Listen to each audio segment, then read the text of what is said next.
अस्सलामु अलैकुम वरहमतुल्लाहि वबरकातुहू। अल्हम्दुलिल्लाह नहमदुहु व नस्तईनुहु व नस्तगफिरुहु व नऊज़ु बिल्लाहि मिन शुरूरि अनफुसिना व मिन सय्यिआति अअमालिना। मन यहदिहिल्लाहु फला मुदिल्ल लहु व मन युद्लिल फला हादिय लहु। व अशहदु अल्ला इलाहा इल्लल्लाहु वहदहु ला शरीक लहु व अशहदु अन्न मुहम्मदन अब्दुहु व रसूलुहु।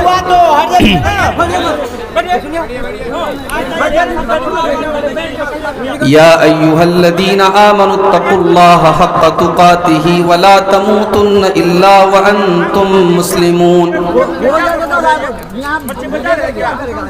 या अय्युहन्नासुत्तक़ू रब्बकुमुल्लज़ी ख़लक़कुम मिन नफ़्सिन वाहिदा व ख़लक़ मिन्हा ज़ौजहा व बत्थ मिन्हुमा रिजालन कसीरन व निसाअ वत्तक़ुल्लाहल्लज़ी तसाअलून बिही वल अरहाम इन्नल्लाह काना अलैकुम रक़ीबा।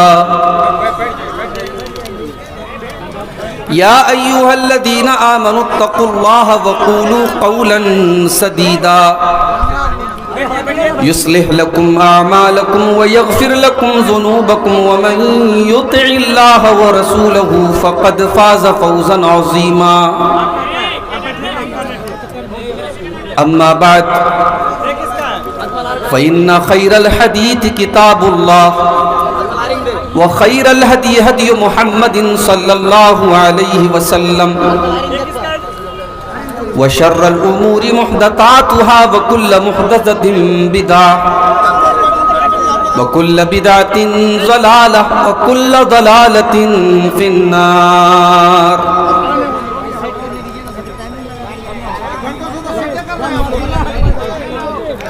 अऊज़ु बिल्लाहि मिनश शैतानिर रजीम।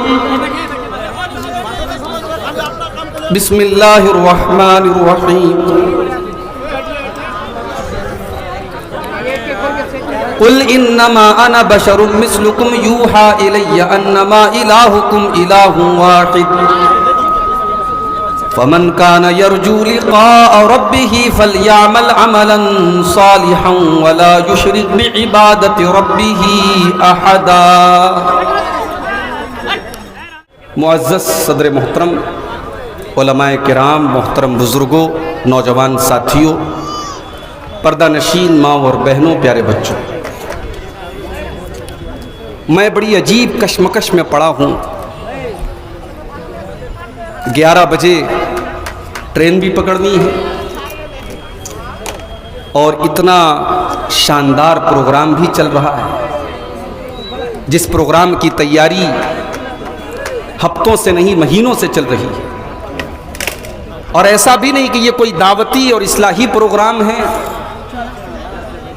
प्रोग्राम चंदे का है और जलसे वालों के लिए ये बहुत बड़ी इम्तिहान की घड़ी है कि ना चाहने के बावजूद मुझे 9:30 बजे स्टेज पर बिठा दिया गया, क्योंकि 1 घंटा तकरीर करके मुझे निकल जाना है।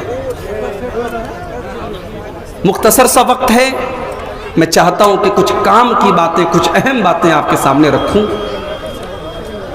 अल्लाह ताला से ये दुआ करते हुए कि अल्लाह ताला हमें और आपको कहने और सुनने से ज़्यादा अमल करने की तौफीक अता फरमाए। मेरे भाइयों, मैंने आपके सामने खुतबे मसनूना के बाद कुरान मजीद के 16वें पारे की एक आयत पढ़ी है, सूरह कहफ की आखिरी आयत। इस आयत में अल्लाह तबारक व तआला ने दीन की 2 बुनियादों को जिक्र किया है। दीन किस चीज का नाम है, इस्लाम किस चीज का नाम है, अल्लाह ताला ने इस एक आयत के अंदर इस बात की वजाहत कर दी। आइए पहले आयत को समझते हैं, फिर बात को आगे बढ़ाते हैं। कुल इन्नमा अना बशरुम मिस्लुकुम, ऐ नबी आप ऐलान कर दीजिए, आप बता दीजिए कि मैं तुम्हारे ही तरह इंसान हूं। जैसे तुम इंसान हो मैं भी इंसान हूं, बशर हूं। यूहा इलैया, लेकिन तुम आम इंसान हो और मैं अल्लाह का नबी हूं, मैं अल्लाह का रसूल हूं, मैं अल्लाह का पैगंबर हूं। मेरे ऊपर अल्लाह ताला की वही नाजिल होती है, मेरे ऊपर कुरान उतरता है और उस कुरान के अंदर अल्लाह ताला के जरिए मुझे यह हुक्म दिया गया है, अन्नमा इलाहुकुम इलाहुं वाहिद, कि तुम्हारा माबूद एक है, तुम्हारा रब एक है, तुम्हारी इबादत करने के लायक, तुम्हारी पूजा करने के लायक, तुम्हारे सजदा करने के लायक, तुम्हारे पुकारने के लायक सिर्फ एक जात अल्लाह की। फमन कान यरजू लिक़ा रब्बिही, तो जो अपने रब से मुलाकात करना चाहता है, जो जन्नत में जाना चाहता है, जो अल्लाह ताला की बारगाह में कामयाब होना चाहता है, वो दो काम कर ले। बड़े गौर से सुनिएगा, दो काम कर लो, तुम कामयाब हो जाओगे, तुम अल्लाह ताला से मुलाकात का और अल्लाह ताला की जन्नत में जाने का तुम्हें शरफ मिलेगा। कौन सा दो काम करना है? फलयामल अमलन सालिहा, पहला काम ये करना है कि तुम जो भी अमल करो वो नेक अमल हो, वो अमल साले हो। अल्लाह ताला ने ये नहीं कहा अमल करना है, अल्लाह ने कहा कि वो अमल करना है जो नेक अमल हो। अब नेक अमल किसको कहते हैं? बड़ी आसान सी मिसाल मैं आपको अक्सर देता हूं। इसी मुल्क में हमने देखा, हमारे प्रधानमंत्री जी ने ऐलान किया डीमोनाइजेशन का, नोटबंदी का। 500 के और 1000 के पुराने नोट बंद, गवर्नमेंट ने नया नोट जारी कर दिया 500 का और 2000 का। याद है आप सबको? पुराने नोट और नए नोट में अगर आप कंपैरिजन करें, मुकाबला करें, पुराना नोट देखने में नए नोट से ज्यादा खूबसूरत लगता है, क्वालिटी भी अच्छी लगती थी उसकी, उसका पेपर भी इस वाले नोट के पेपर के मुकाबले में ज्यादा अच्छा और ज्यादा बेहतर मालूम होता था। मगर आज आप 5 रुपये का सामान भी दुकान पर लेने जाएं और पुराना 500 का नोट पेश करेंगे, दुकानदार फौरन आपको वापस कर देगा, साहब ये नोट अब नहीं चलता। आप कहेंगे साहब ये 500 का पुराना नोट है तो क्या हो गया, ये नए वाले नोट से बेहतर है, उससे अच्छा है, उससे खूबसूरत है, उससे मजबूत है। दुकानदार बोलेगा ये जितनी भी खूबियां आपने बयान की सब अपनी जगह है, मगर मैं ये नोट नहीं ले सकता, इसलिए कि जो ये नोट आप लेकर के आए हैं इसको भारत सरकार ने, इसको गवर्नमेंट ऑफ इंडिया ने रिजेक्ट कर दिया है। अब सरकार की नजर में ये नोट नहीं चलेगा। यही मसला दीन का है मेरे प्यारे साथी। आपने जो अमल किया वो अमल हो सकता है कि देखने में बड़ा अच्छा लग रहा हो, बड़ा खूबसूरत लग रहा हो, बड़ा आकर्षक हो, बड़ा अट्रैक्टिव हो, लेकिन अगर उस अमल के ऊपर जनाब मोहम्मद रसूलुल्लाह सल्लल्लाहु अलैहि वसल्लम की मुहर नहीं है, कुरान और हदीस की मुहर नहीं है, तो फिर वो अमल अल्लाह की बारगाह में रिजेक्ट कर दिया जाएगा, उसको कबूल नहीं किया जाएगा। अभी रजब का महीना आया था, रजब की 27 तारीख को लोगों ने शबे मेराज के नाम से जश्न मनाया। रात रात भर लोगों ने नमाजें पढ़ी, दिन में रोजा रखा। हमने कुरान को खोल के देखा, हमने नबी की हदीसों को पढ़ के देखा, हमने सहाबा के अमल को देखा। उन्होंने कभी भी 27 रजब को कोई खास इबादत नहीं की, कोई रोजा नहीं रखा, कोई तहज्जुद की नमाज नहीं पढ़ी। भाई काम तो सही हो रहा है ना, नेक अमल हो रहा है, इबादत हो रही है, रोजा रखा जा रहा है, तिलावत हो रही है, कौन सा मुसीबत का पहाड़ आ गया? अमल देखने में अच्छा है, मगर इस अमल के ऊपर जब अल्लाह के नबी की मुहर नहीं है, कुरान की मुहर नहीं है, हदीस की मुहर नहीं है, तो इस अमल को बिदअत कहा जाएगा और बिदअत का अंजाम बहुत ही बुरा है मेरे प्यारे साथी। अल्लाह के प्यारे नबी अपने हर खुतबे में फरमाते थे वशर्रल उमूरी मुहदसातुहा, सबसे बुरा काम वो है जो दीन के अंदर नया निकाला गया हो। वह कुल्लु मुहदसतिन बिदा, और दीन के अंदर नया निकाला गया काम बिदात है। वह कुल्लु बिदातिन जलाला, और हर बिदात गुमराही है। वह कुल्लु जलालतिन फिन्नार, और हर गुमराही का ठिकाना जहन्नम है। शरीयत आपकी लॉजिक से नहीं चलेगी, शरीयत चलेगी कुरान और हदीस की रोशनी में। चलिए, शरीयत चलेगी अल्लाह और उसके रसूल के हुक्म की रोशनी में। मैयत को आपने दफना दिया, मिट्टी भी दे दी आपने। दफनाने के बाद, मिट्टी देने के बाद खड़े होकर के अजान देने लगे। पूछा, भाई ये अजान क्यों दे रहे हो? एक भाई कहने लगा, हम इसलिए ये अजान दे रहे हैं क्योंकि इस मैयत से, इस मरने वाले से कब्र के अंदर सवालों जवाब होने जा रहा है। और अल्लाह के नबी की हदीस है कि जब अजान दी जाती है तो शैतान भाग जाता है। हम इसलिए अजान दे रहे हैं कि अगर इसको बहकाने के लिए शैतान कब्र के अंदर आ जाए तो शैतान जल्दी से भाग जाए और ये सवालों का सही जवाब दे सके। लॉजिक तो बहुत अच्छी है, मंतिक तो बहुत अच्छी है, मगर सीधी सी बात यह है कि अगर मरने वाले के मरने के बाद और दफनाने के बाद और कफनाने के बाद अगर अजान देने से शैतान भाग जाता है तो नबी ने यह अजान क्यों नहीं दिलवाई, सहाबा ने यह अजान क्यों नहीं दिलवाई? अल्लाह ताला उसूल बयान कर रहा है मुसलमानों। अगर दिमाग के किसी कोने में कोई जगह खाली हो तो उस कोने के अंदर इस उसूल को बिठा लो, कामयाब हो जाओगे। फमन कान यरजू लिका रब्बिही फलयामल अमलन सालिहा। तुम्हें अगर अपने रब से मुलाकात करना है, तुम्हें अगर जन्नत में जाना है, तुम्हें अगर अल्लाह की बारगाह में कामयाब होना है तो तुम नेक अमल करके आना, तुम अमल सालिह करके आना। मैयत का इंतकाल हो गया, आपने खानदान वालों को बुलाया, घर में कुरान खानी होने लगी। हमारे बनारस में एक हाफिज साहब हैं, लोग उनके पास आए, हाफिज साहब मेरी दादी का इंतकाल हो गया है, चल करके आप कुरान खानी कर दीजिए, मेरी दादी को कुरान पढ़ के बख्श दीजिए। हाफिज साहब ने कहा कि मैंने एक कुरान पढ़ के रखा है, जाओ मैं ट्रांसफर कर दूंगा। आज तक आपने सुना होगा मोबाइल पर वीडियो ट्रांसफर होता है, फोटो ट्रांसफर होता है, अब कुरान भी ट्रांसफर हो रहा है। मैंने एक कुरान पढ़ के रखा था, जाओ मैं तुम्हारी दादी को ट्रांसफर कर दूं। मेरे भाइयों, ये दीन नहीं है, ये दीन का मजाक है। मेरे नबी ने जो दीन हमें और आपको दिया है उस दीन में कुरान पढ़ करके बख्शा नहीं जाता है, कुरान अपनी बख्शिश के लिए पढ़ा जाता है। वनुनज़्ज़िलु मिनल कुरानि मा हुवा शिफ़ाउन व रहमतुल लिल मोमिनीन। हमने इस कुरान को उतारा है, इस कुरान को हमने उतारा है ऐ ईमान वालों तुम्हारे लिए शिफा बना करके।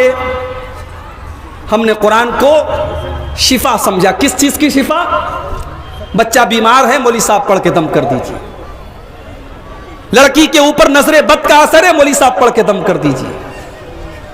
घर के अंदर बरकत नहीं हो रही है, मौली साहब आकर के कुरान पढ़ दीजिए। हमने कुरान को शिफा समझा दुनिया की बीमारियों के लिए। यकीनन कुरान दुनिया की बीमारियों के लिए भी शिफा है और बीमारियों में आप कुरान की आयतें पढ़ के दम कर सकते हैं, मगर कुरान हकीकत में जो शिफा है मेरे भाइयों वो दिल की बीमारियों के लिए शिफा है। कुरान रूह की बीमारियों के लिए शिफा है। कुरान आपके दिल से तकब्बुर को मिटाता है, हसद को मिटाता है, लालच को मिटाता है, दुनिया की मोहब्बत को मिटाता है, शैतान की खसलतों से आपके दिल को पाक और साफ करता है। कुरान हकीकत में इस माना में शिफा है, मगर हमने कुरान को कुरान खानी की किताब बना के रख दिया। अल्लाह के नबी फरमाते हैं जिस घर में सूरह बकरा पढ़ी जाती है उस घर से शैतान भाग जाता है। एक साहब कहने लगे मौली साहब अगर हम मोबाइल के ऊपर सूरह बकरा की तिलावत शुरू कर दें तो क्या शैतान भाग जाएगा? यानी हर चीज में हमें शॉर्टकट चाहिए। हम खुद कुरान नहीं पढ़ेंगे, हम मोबाइल के जरिए कुरान पढ़ना चाहते हैं कि हम मोबाइल पर कुरान चालू कर दें और घर में कुरान बजने लगे, हमें कुरान ना पढ़ना पड़े। अल्लाह माफ करे, आइंदा चल करके कहीं ऐसा ना हो कि नमाज भी वीडियो के जरिए और मोबाइल के जरिए पढ़ी जाने लगी और ये कहा जाए कि साहब हमने मोबाइल के अंदर वीडियो के जरिए नमाज पढ़ ली, नमाज हो गई। दीन को इतना डिजिटलाइज मत करो मेरे भाई। इसीलिए उलमा कहते हैं कि मोबाइल में कुरान पढ़ सकते हैं, तिलावत कर सकते हैं, जायज है, मगर कोशिश करनी चाहिए कि आप ओरिजिनल कुरान से तिलावत करें। हाँ, सफर में है, किसी ऐसी जगह है वहां कुरान नहीं है, मुसहफ नहीं है, तो ठीक है, आप मोबाइल के ऊपर कुरान पढ़ लें। कुरान को इस्लाम को डिजिटलाइज मत कीजिए मेरे भाई। आज बहुत सारी बिदात और खुराफात ने समाज का बेड़ा गर्क करके रखा है। शाबान का महीना आता है, 15 शाबान की रात आती है, हमारे बहुत सारे भाई कब्रिस्तान जाते हैं, अपने मुर्दों के लिए मग़फ़िरत की दुआएं करते हैं, अपनी माँ के लिए, अपने बाप के लिए मग़फ़िरत की दुआएं करते हैं, रात रात भर तिलावत करते हैं, रात रात भर नमाजें पढ़ते हैं। हमने जब अपने नबी की सीरत को उठा करके देखा, हमने हदीसों को उठा करके देखा, हमने सहाबा की सीरत को उठा करके देखा, वहां हमें शबे बारात के नाम से कोई रात नहीं मिली। शबे बारात के नाम से कोई रात नहीं मिली। 15 शाबान की रात में कोई इबादत अलग से अल्लाह के नबी से साबित नहीं। यहां तक कि यह अकीदा रखा जाता है कि इस दिन मुर्दों की रूहें लौट करके आती हैं। जैसे हमारे हिंदू भाइयों के अकीदा रखा जाता है कि साल में एक दिन उनके बाप दादा की, उनके पुरखों की आत्माएं लौटती हैं और वो कौवे की शक्ल में आती हैं, वो कौवों को खाना वगैरह खिलाते हैं। मुसलमानों ने उस कॉन्सेप्ट को अपने यहाँ ले लिया और हमारे यहाँ शबे बारात बन गई। हमारे यहाँ हलवा बनाया जाता है और मुर्दों को उसका सवाब पहुंचाया जाता है। यह बात अपने दिमाग में बिठा लो कि मरने के बाद किसी की रूह कभी दुनिया में लौट करके नहीं आती। यहां तक कि अगर कोई सुसाइड कर ले, कोई आत्महत्या कर ले, खुदकुशी कर ले, उसकी भी रूह दुनिया में वापस नहीं आती। वो हमें और आपको ऐसा लगता है कि ये अचानक मर गया, इसने सुसाइड कर लिया। वो अचानक नहीं मरा है, उसकी तकदीर के चैप्टर में ये लिखा था कि ये सुसाइड करके मरेगा। कोई अचानक नहीं मरता है। किसी एक्सीडेंट हुआ, हमें लगा अचानक हुआ, वो एक्सीडेंट भी हमारे मुकद्दर का एक हिस्सा होता है। कोई अपनी मौत के पहले नहीं मर सकता। मेरे साथ जो हादसा हुआ है वो शायद मौलाना अब्दुल रहमान सलफी के साथ मुंबई में जो हादसा हुआ तो उससे ये हल्का हादसा नहीं था। मैंने जब गाड़ी की तस्वीर खींच करके अपने छोटे भाई को भेजी, मोबाइल मेरा डिस्चार्ज हो गया और उसने सोशल मीडिया पे वो फोटो डाल दिया कि मेरे भाई के साथ हादसा हुआ है। लोगों ने सिर्फ गाड़ी की तस्वीर देखी थी, मेरी तस्वीर नहीं देखी थी। लोग ये मानने को तैयार ही नहीं थे कि मेरी जान बच गई है।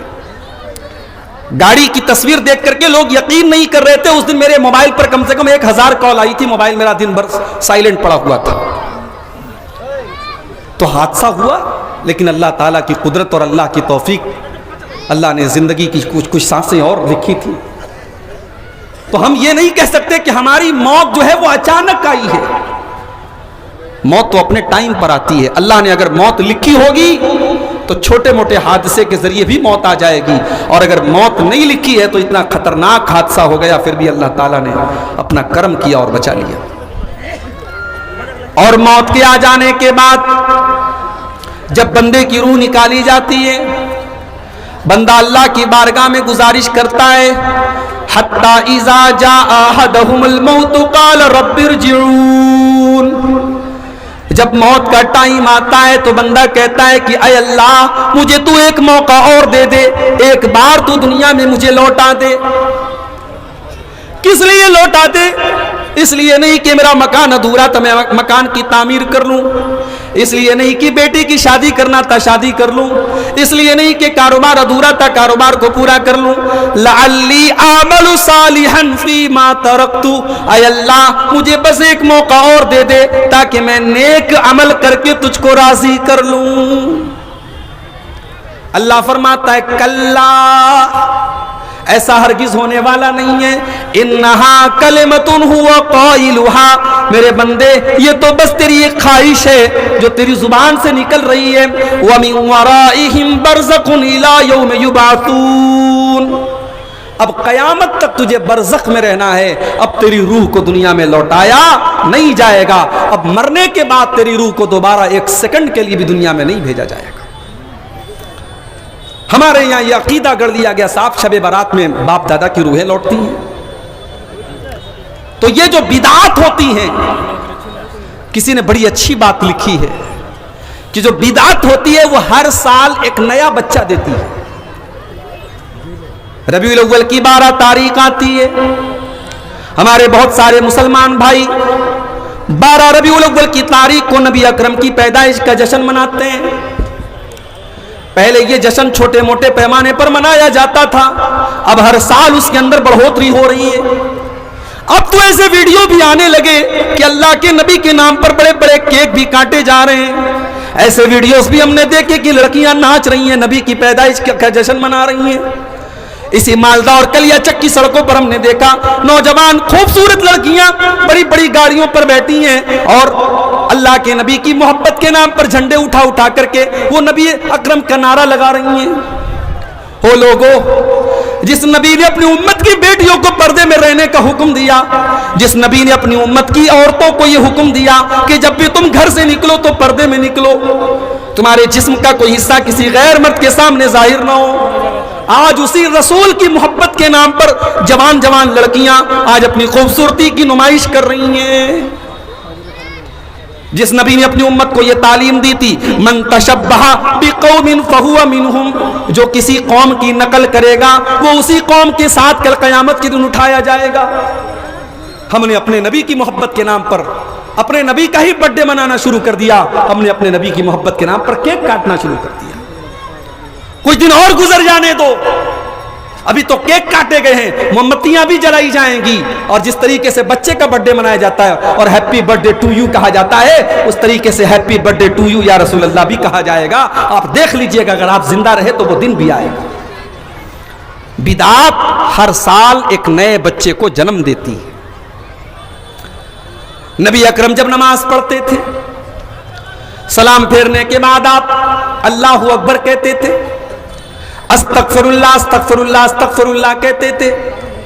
मुख्तलिफ आप दुआएं पढ़ते थे, अल्लाहुम्मा अंतस्सलामु व मिनकस्सलामु तबारक या ज़ल जलाली वल इकराम, रब्बी इन्नी अला ज़िक्रिका व शुक्रिका व हुस्नि इबादतिका। मुख्तलिफ आप दुआएं पढ़ा करते थे। उसके बाद अगर किसी की मर्जी है, कोई चाहता है वो हाथ उठा के दुआ करना चाहता है, अपने लिए अपने बाल बच्चों के लिए वो दुआ कर सकता है, कोई मनाही नहीं है। हमने क्या किया, हमने नमाज पढ़ते ही सलाम फेरते ही हमने हाथ उठा के दुआ करना शुरू किया। इमाम ने हाथ उठाए, मुक्तदियों ने इमाम उठाए, मुक्तदियों ने हाथ उठाए, लोगों ने दुआएं की और उसके बाद सब उठ करके चले गए, सुन्नतें पढ़ने लगे। और सलाम फेरने के बाद की जो दुआएं हैं वो कोई नहीं पढ़ रहा है। एक बिदात आती है, 10 सुन्नतों को लेके चली जाती है। मेरे भाई, मुहर्रम का महीना आया, 10 मुहर्रम की तारीख को अल्लाह के नबी के नवासे हजरत हुसैन की शहादत हुई। बड़े दर्दनाक तरीके से करबला में शहीद किया गया। उस शहादत को याद करने के लिए हजरत हुसैन के कब्र की एक शबी बनाई गई जिसको ताजिया का नाम दिया गया। मुसलमान नौजवान ताजिए निकाल करके या हुसैन का नारा लगा रहा है। ओ मुसलमानों, तुम्हें हुसैन की शहादत का गम है। उसी मुहर्रम की 1 तारीख को हजरत उमर फारूक फजर की नमाज पढ़ा रहे हैं और अबू लूलू ने हमला करके उनको शहीद कर डाला। तुमने 1 मुहर्रम को हजरत उमर के नाम का तो कोई ताजिया नहीं निकाला।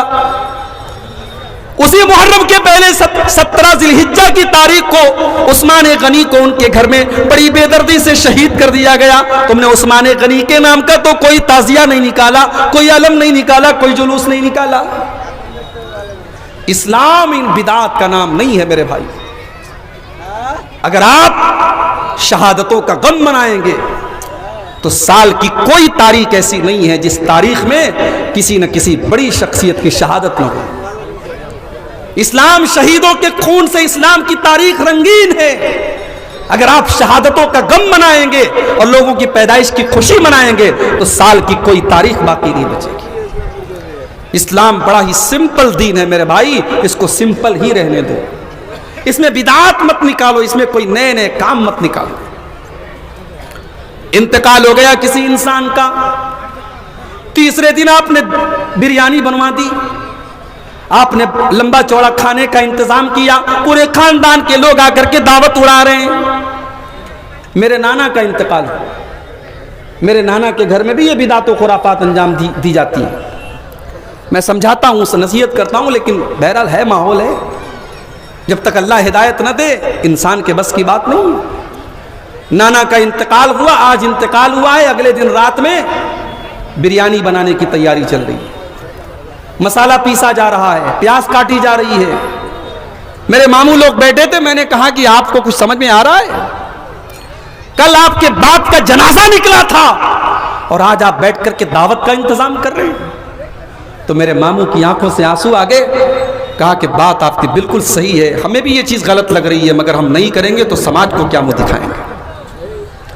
अगर हम नहीं करेंगे तो कल समाज ये कहेगा कि इनके बाप का इंतकाल हो गया, इन्होंने अपने बाप का तीजा नहीं किया, इन्होंने अपने बाप का 40वां नहीं किया, इन्होंने अपने बाप की बरसी नहीं की। इस गम ने हमको मारा कि लोग क्या कहेंगे। मेरे भाइयों, लोगों की परवाह मत करो। परवाह करना है तो अल्लाह और उसके रसूल की परवाह करो। हिसाब व किताब हमें अल्लाह की बारगाह में देना है। लोगों का क्या है? आप मरेंगे, लोग मिट्टी दे करके हाथ झाड़ के चले जाएंगे, लोग कब्र में आपके काम नहीं आएंगे, लोग आखिरत में आपके काम नहीं आएंगे। लोगों का क्या है मेरे भाई? इतना बड़ा जलजला आया तुर्की और सीरिया के अंदर, आराम से लोग होटलों में बैठ के खाना खा रहे हैं, बच्चों के साथ खेल रहे हैं। अचानक जलजला आता है, न बीवी को शौहर की फिक्र है, न बच्चों को बाप की फिक्र है, न बाप को बेटे की फिक्र है। सब भाग रहे हैं और अपनी जान बचाने के लिए सब बेताब पड़े हैं। एक छोटे मोटे जलजले में हमने कयामत का नक्शा देखा है। सोचो मेरे प्यारे साथियों, जब कयामत के दिन का जलजला आएगा तो क्या आलम। यौम यफिरुल मर्उ मिन अखीहि व उम्मिहि व अबीहि व साहिबतिहि व बनीहि लिकुल्लि इम्रिइन मिनहुम यौमइज़िन शानुन युगनी। कयामत के दिन इंसान अपनी माँ को देख करके भागेगा, अपने बाप को देख करके भागेगा, अपनी बीवी को देख करके भागेगा, अपने बच्चों को देख करके भागेगा। वहां कोई किसी का पुरसाने हाल नहीं होगा। जब वहां कोई किसी के काम नहीं आएगा तो दुनिया में दूसरों की खुशी के लिए हम अल्लाह की शरीयत का खिलवाड़ न बनाए। मेरे प्यारे साथियों, बाप दादा ने क्या किया, समाज में क्या हो रहा है, माहौल में क्या चल रहा है, आप इसकी परवाह मत कीजिए, आप कुरान और हदीस पर अमल कीजिए। आज हमारे यहाँ की शादियों का हालात देख लीजिए। हमारे बहुत सारे नौजवान हर जलसे में तकरीर सुनने जा रहे हैं, अब्दुल गफ्फार साहब से बड़ी मोहब्बत करते हैं, हमारे साथ सेल्फी लेने के लिए तैयार हैं। लेकिन आपने कभी यह सोचा कि आप जब शादी करते हैं तो आपको बाकायदा सामान तिजारत बना करके आपका सौदा किया जाता है? गरीब लड़की के बाप से सौदा किया जाता है कि शादी के मौके पर आपको ये चीजें देनी पड़ेगी। अगर आपके दिल में जर्रा बराबर गैरत है मेरे नौजवानों, अगर इस जलसे में 500 नौजवान भी बैठे हैं, अगर 500 नौजवान ये दिल में इरादा कर लें कि हम अपनी शादी में जहेज नहीं लेंगे, हम अपनी होने वाले ससुर के ऊपर कोई बोझ नहीं डालेंगे, तो 500 फैमिलीज से आप इस बोझ को खत्म कर देंगे मेरे भाई। 500 गरीब बेटियों के बाप सुकून की सांस लेंगे अगर सिर्फ 500 नौजवान इस जलसे में यह तय कर ले कि हम जहेज नहीं लेंगे। हमारे यहाँ बिरादरी चलती है, कोई शेख है, कोई अंसारी है, कोई शेरशाबादी है, कोई कुछ है, कोई कुछ है, मगर इन खुराफात की कोई बिरादरी नहीं है। शेख भी जहेज ले रहा है, अंसारी भी ले रहा है, शेरशाबादी भी ले रहा है, अहले हदीस भी ले रहा है, देवबंदी मसलक का भी ले रहा है। जहेज की और इन रस्मों की कोई बिरादरी नहीं है मेरे भाई। अल्लाह के वास्ते आप इस बुराई को खत्म करो मेरे भाई। आज हालात ये हो गए, पहले महीने में एक खबर आती थी कि कोई मुसलमान लड़की गैर मुस्लिम के साथ फरार हो गई, मुर्तद हो गई। पहले महीने में, साल में एक खबर आती थी। अब रोजाना व्हाट्सएप पर खबरें आती हैं। नेहा अंसारी ने शादी कर ली रोहित के साथ, शबाना शेख ने शादी कर ली संजय के साथ। लड़की मुसलमान है, फेसबुक पर गैर मुस्लिम लड़के से दोस्ती कर रही है, उसको आई लव यू बोल रही है, उससे मोहब्बत का इजहार कर रही है, उसके साथ फोटो खींच करके उसके साथ अपने इश्क और मोहब्बत का चर्चा कर रही है, और फिर एक दिन उसके साथ भाग जाती है और उसके मजहब में दाखिल हो जाती है। यानी इसका मतलब यह हुआ कि हम अपनी बेटियों को इस काबिल भी नहीं बना सके कि उन्हें रब की तौहीद की अहमियत समझा पाते, उन्हें इस्लाम की अहमियत समझा पाते, उन्हें ईमान की कद्र व कीमत समझा पाते। ये ईमान दुनिया की सबसे कीमती चीज है मेरे भाई। ये ईमान वो चीज है जिसकी हिफाजत करने के लिए अगर जान देनी पड़े तो जान दे दी जाए, अगर माल कुर्बान करना पड़े माल कुर्बान कर दिया जाए, अगर बाल बच्चों को कुर्बान करना पड़े बाल बच्चों को कुर्बान कर दिया जाए। ये ईमान तो वो दौलत है। जब सुमैया रजी अल्लाह ताला अन्हु को जालिम अबू जहल ने जब उनके हाथ पैर को बांध दिया और जवान बेटे को उनके सामने बांध दिया, उनके शौहर यासिर को उनके सामने बांध दिया और सुमैया को ऑफर किया, ऐ सुमैया अगर तू इस्लाम को छोड़ दे, तू ला इलाहा इल्लल्लाह को छोड़ दे, ऐ सुमैया हम तुझे टॉर्चर करना, तुझे तकलीफ देना छोड़ देंगे। मगर सुमैया को इस दौलत की कीमत पता थी, सुमैया को ईमान की अहमियत पता थी। सुमैया के चेहरे पर मुस्कुराहट आती, अबू जहल इस दिल में ईमान दाखिल हो चुका है, अब ईमान निकलने वाला नहीं है। अबू जहल ने सुमैया रजी अल्लाह ताला अन्हा के कपड़े उतार दिए, मादरजात बरहना कर दिया, सर से पैर तक नंगा कर दिया, जवान बेटे के सामने मां को नंगा कर दिया। सोचो मेरे भाइयों, एक मां के लिए कितनी बड़ी अजियत की बात रही होगी। ऐ सुमैया मैं तेरी अजमत पर कुर्बान जाऊं, तेरे ईमान पर कुर्बान जाऊं, तेरी इस्तिकामत पर कुर्बान जाऊं। सुमैया ने इस अजियत को बर्दाश्त कर लिया, मगर ईमान से कॉम्प्रोमाइज नहीं किया, तौहीद से समझौता नहीं किया। फिर जालिम अबू जहल ने बड़ी बेदर्दी के साथ उनकी शर्मगाह पर हमला करके उनको बड़ी बेदर्दी से शहीद कर दिया। सुमैया ने शहादत दे दी, अपनी जान दे दी, मगर अपनी तौहीद से समझौता नहीं किया। ईमान तो वो चीज है मेरे भाइयों, मेरी माओ बहनों, जिसको बचाने के लिए सुमैया शहीद हो गई, और आज आपकी जवान बेटियां इस ईमान का सौदा कर रही हैं और इश्क और मोहब्बत के नाम पर गैरों के साथ इस्लाम को छोड़ करके जा रही हैं। बड़ी प्लानिंग के साथ ये काम हो रहा है और हम और आप जहेज लेके लेने देने में मगन बने हुए हैं। हम और आप अपने फजूल के रस्म रिवाज में मगन बने हुए हैं। हमने अपनी बेटियों को कॉलेजों में पढ़ाया, यूनिवर्सिटीज में पढ़ाया, हमने आला तालीम अपनी बेटियों को दिलाई, मगर अपनी बेटियों को इस काबिल हम नहीं बना सके कि उनको तौहीद की अहमियत बताते, उनको ईमान की कदर कीमत बताते। दीनी तालीम के नाम पर हमारे यहाँ क्या है, हमने बहुत बड़ा तीर मार लिया। हाफिज जी से कहा, हाफिज जी मेरी बिटिया को कुरान पढ़ा दीजिए। हाफिज जी घर में आए रट्टू तोते की तरह, उन्होंने कुरान का नाजरा हमारी बिटिया को पढ़ा दिया। माफ कीजिएगा, नाजरा कुरान पढ़ने का नाम दीनी तालीम नहीं है। नाजरा कुरान पढ़ करके आपकी बेटी को यह नहीं पता चलेगा कि पर्दा किस चीज का नाम है। आपकी बेटी जब तक कुरान की उस आयत का मतलब नहीं समझेगी, जिस आयत में आपकी बेटी को पर्दे का मतलब बताया गया है, और आपकी बेटी से यह कहा गया है, या अय्युहन नबी,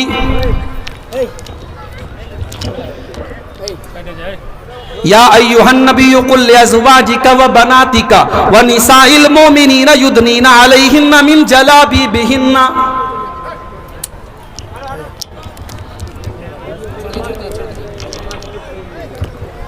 ऐ नबी अपनी बेटियों से कह दीजिए, अपनी बीवियों से कह दीजिए और तमाम मुसलमान औरतों से कह दीजिए, जब वो अपने घर से निकला करें तो अपने ऊपर चादर डाल लें, अपने ऊपर नकाब डाल लें, अपने ऊपर बुर्का डाल लें। ज़ालिका अदना अन युरफ़ना फला युज़ैन, ये पर्दा उनकी पहचान बन जाएगा। हमारे यहाँ तो पर्दा करने वालियाँ भी कोरोना के बाद मास्क लगाने लगी। अब नकाब नहीं चलता, अब मास्क चलता है। हरे कलर का फ्रॉक है तो हरे कलर का मास्क लग गया, गुलाबी कलर का कपड़ा है तो गुलाबी कलर का मास्क लग गया। माफ कीजिए, मास्क नकाब की जगह नहीं ले सकता है। नकाब को भी हमने डिजाइनदार बना दिया। अब माशाअल्लाह नकाब इतना खूबसूरत हो गया कि शायद बगैर नकाब पर उतनी तवज्जो और नजर न जाए जितनी नकाब के ऊपर जा रही है। मेरे भाइयों, हमने अपनी बेटियों को जब कुरान का मतलब ही नहीं पढ़ाया और उनको दीनी तालीम ही नहीं दी, तो हमारी बेटियां अगर आज गैरों के साथ फरार हो रही हैं तो हमें बहुत हैरत नहीं करनी चाहिए। हमने अपनी लड़कियों को इजाजत दी वो बाजार जाएं, हमने बाजार के रास्ते उनके लिए खोल दिए, हमने कॉलेजों के रास्ते उनके लिए खोल दिए, हमने यूनिवर्सिटीज के रास्ते उनके लिए खोल दिए, और हमने मस्जिदों के रास्ते उनके लिए बंद कर दिए। दुनिया की हर जगह औरत जा सकती है, मस्जिद में नहीं जा सकती। फतवा लग गया साहब, मस्जिद में जाने से फितना पैदा होगा। मेरे भाइयों, आज आप गौर करें कि आज मुस्लिम पर्सनल लॉ बोर्ड भी ये कह रहा है कि नहीं, अगर पर्दे का इंतजाम हो तो औरतों को मस्जिद में इंतजाम उनका होना चाहिए। बड़ी देर में बात आई है, मगर देर आयत दुरुस्त आयत। जब बीमार इंसान होता है ना, मेरे साथ एक्सीडेंट हुआ, ऐसे बजाय मुझे कोई चोट नहीं आई, मगर 2 दिन के बाद अब मेरे सीने में दर्द हो रहा है, पीठ में दर्द हो रहा है।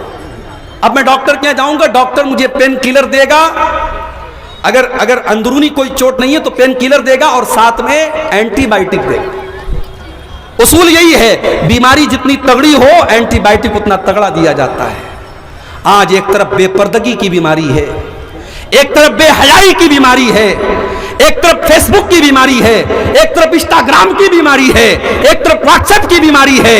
आपकी जवान बेटियों के हाथ में मोबाइल है, रात में 12 बजे वो किससे बात करती हैं आप नजर नहीं रख सकते मेरे भाई। उनके फेसबुक पर उनसे प्राइवेट में कौन कौन चैटिंग कर रहा है आप नजर नहीं रख सकते। जब बीमारियां इतनी बढ़ गई हैं तो एंटीबायोटिक का डोज भी उतना ही तगड़ा होना चाहिए।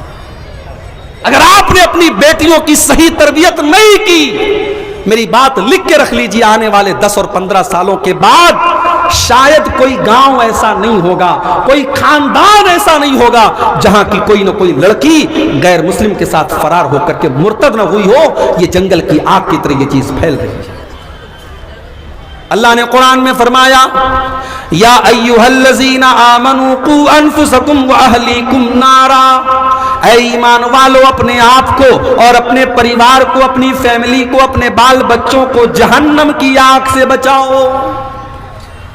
अपने दिल पर हाथ रख के बताइए, औलाद वालों, आपका बेटा अगर आग में जल रहा हो और आपको पता लग जाए तो क्या आप जलसे में बैठ करके अब्दुल गफ्फार साहब की तकरीर सुनेंगे? आप दौड़ते भागते जाएंगे।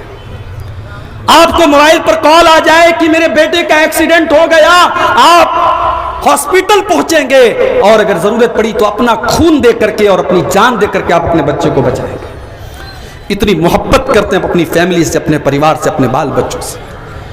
अल्लाह तबारक व तआला उसी मोहब्बत को अपील करते हुए फरमाता है, या अय्युहल्लज़ीना आमनू कू अनफुसकुम व अहलीकुम नारा, ऐ ईमान वालो, जिस परिवार से, जिस अहलो अयाल से तुम इतनी मोहब्बत करते हो, उसको दुनिया की आग में तुम जलते हुए नहीं देखना चाहते हो। तुम्हारे बाल बच्चे, तुम्हारे बेटी और बेटियां जहन्नम की आग में कैसे जल रहे हैं और तुम कैसे गवारा कर रहे हो। अपने बच्चों को बचाओ जहन्नम की आग से। भाई बताइए, आप रात में तहज्जुद की नमाज पढ़ रहे हैं, आप रात में तहज्जुद की नमाज पढ़ रहे हैं, कौन है भाई?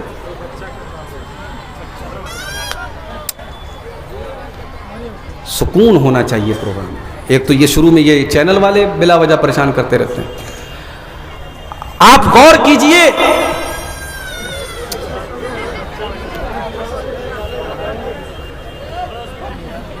अल्लाह रहम फरमाए, बच्चों की मोहब्बत हमारे और आपके दिल में होती है, लेकिन अगर आप तहज्जुद की नमाज पढ़ रहे हैं और आपका बेटा गलत रास्ते पर जा रहा है और आपकी बेटी गलत रास्ते पर जा रही है मेरे भाइयों, तो अल्लाह क्या हमारी और आपकी गर्दन बच नहीं सकती। अल्लाह के नबी फरमाते हैं, कुल्लुकुम राइउन व कुल्लुकुम मसऊलुन अन रइयतिही, तुम में से हर इंसान जिम्मेदार है और उसकी जिम्मेदारी के बारे में कल कयामत के दिन सवाल किया जाएगा। आपको अपने बच्चों की बहुत फिक्र है, आपने बच्चों के लिए प्रॉपर्टी बनाई, आपने घर मकान बनाया, आपने सोने चांदी के जेवरात बनाए, मगर अपने दिल पर हाथ रख के बताओ, आपने अपने बच्चों की आखिरत के लिए क्या किया? आखिरत के लिए आपने क्या किया? दुनिया में तो चलो आपने अपने बच्चों का इंतजाम कर दिया, मगर आपको अपने बच्चों की आखिरत की कितनी फिक्र है? कभी आपने इस पर गौर किया? आज कितने मुसलमान हैं, बच्चा बीमार हो गया, माँ उसकी मालिश कर रही है, मालिश करने के बाद काजल का टीका लगा रही है। आप क्या लगाते? नहीं लगाते? काजल का टीका लगाती है पेशानी के ऊपर। औरतों से पूछो क्यों लगाती हो, कहती है नजर नहीं लगती। किसने बताया भाई आपको? कुरान में लिखा है, नबी ने फरमाया, सहाबा ने किया नहीं। टोटका है हिंदुस्तान के माहौल में राइज हो गया, बच्चे को नजर का टीका लगाया जा रहा है। घर में नजर न लगे, गैर मुस्लिमों के यहां नींबू और मिर्चे लटकाए जाते हैं, मुसलमानों के घरों में भी मिर्ची और नींबू लटकाए जाने लगे। बच्चा बीमार हुआ, आपने उसके पेट में तावीज बांध दिया, उसके गले में तावीज बांध दिया। मेरे भाइयों, क्या आपने नबी की वो हदीस नहीं सुनी, मन अल्लक़ तमीमतन फ़क़द अशरक, जिसने तावीज लटकाया उसने शिर्क किया। अल्लाह के प्यारे नबी अपने नवासे हसन और हुसैन को पढ़ करके दम करते हैं, उईज़ुकुमा बिकलिमातिल्लाहि ताम्मा मिन कुल्लि शैतानिन व हाम्मा व मिन कुल्लि ऐनिन लाम्मा। आपने दुआ याद नहीं की, आपको दुआ पढ़ना नहीं आता, तो आपने शॉर्टकट तलाश किया, आपने मौलवी साहब से कहा तावीज़ बना के दे दीजिए। मौलवी साहब ने तावीज़ बना के भी दे दिया। मेरे भाइयों, इन बिदात और खुराफात से अपनी फैमिली को बचाओ, शिर्क से बचाओ अपने बच्चों को। हजरत याकूब अलैहिस्सलाम को देखो, उनके 12 बच्चे हैं। याकूब अलैहिस्सलाम का इंतकाल होने वाला है आखिरी टाइम में। 12 बच्चे उनके बिस्तर को लपेटे, बिस्तर को घेरे हुए हैं। हजरत याकूब अलैहिस्सलाम अपने बच्चों से कहते हैं, अम कुंतुम शुहदा इज़ हज़रा याकूब अल मौत इज़ क़ाला लिबनीहि मा ताबुदून मिन बादी। हजरत याकूब अपने बच्चों से कहते हैं, किसकी इबादत करोगे? कालू नाबुदु इलाहका व इलाहा आबाइका। बच्चे कहते हैं, अब्बा जान, हम आपके और अपने बाप दादा के माबूद की इबादत करेंगे, हम अल्लाह की इबादत करेंगे। याकूब अलैहिस्सलाम को अपने इंतकाल के टाइम बच्चों की तौहीद की फिक्र है। मेरे प्यारे साथियों, अपने बच्चों के अकीदे की फिक्र कीजिए। और जाते जाते मैं चाहता हूँ कि थोड़ा सा आप, चूँकि मैं मजबूरी की वजह से मुझे पहले नंबर दिया गया है, जलसे वालों को इस बात का भी डर है कि कहीं जो चंदे का एक उम्मीद, प्रोग्राम के ज़रिए एक उम्मीद है चंदे की, कहीं वो चंदा कम ना हो जाए। मैं बड़े अदब से आपसे गुजारिश करता हूँ, मेरी तकरीर का आखिरी पॉइंट चल रहा है, 5-10 मिनट आप आइए और इस कब्रस्तान के रास्ते के लिए, ज़ाहिर कब्रस्तान हमारी बड़ी बुनियादी ज़रूरत है।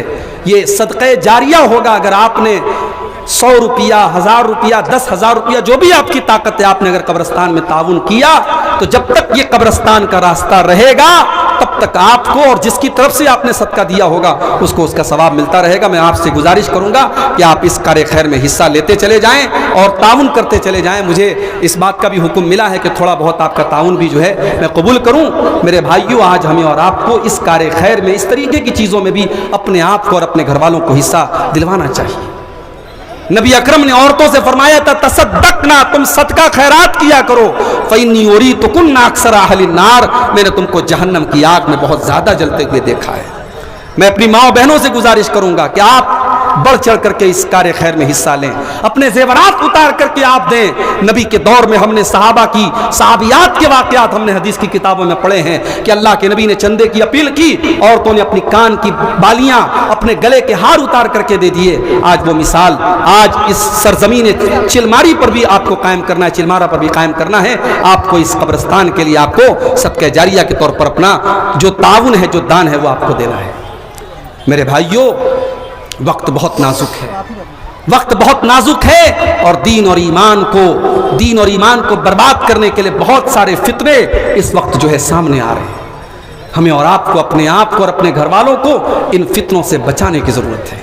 और उसके लिए बड़ी ज़रूरी चीज़ ये है कि आप अपने बच्चों को दीन की तालीम दिलाएं। मैं ये नहीं कहता कि आप सारे बच्चों को आलिम बना दीजिए, सारी बच्चियों को आलिमा बना दीजिए, मगर कम से कम अपनी औलाद को आप दीन की इतनी तालीम दे दीजिए कि जो दीन की मोटी मोटी बात है, जो बेसिक नॉलेज है, आपका बेटा, आपकी बेटी उस दीनी इल्म आप उसके अंदर मौजूद हो। आपका बेटा, किसी आदमी ने 4000, देखिए अब ये चंदे का भी मामला शुरू हो रहा है, 5-10 मिनट का वक्त है, आप जल्दी जल्दी आइए। मैं सफ़र की हालत में हूँ, आपके हक़ में इंशाअल्लाह मैं दुआ करूँगा और हमारे बुजुर्ग उलमा भी बैठे हैं, वो सब भी आपके हक़ में दुआ करेंगे। अल्लाह ताला ये 4000 रुपया किसी भाई ने दिया है, अल्लाह इस चंदे को कबूल फरमाए।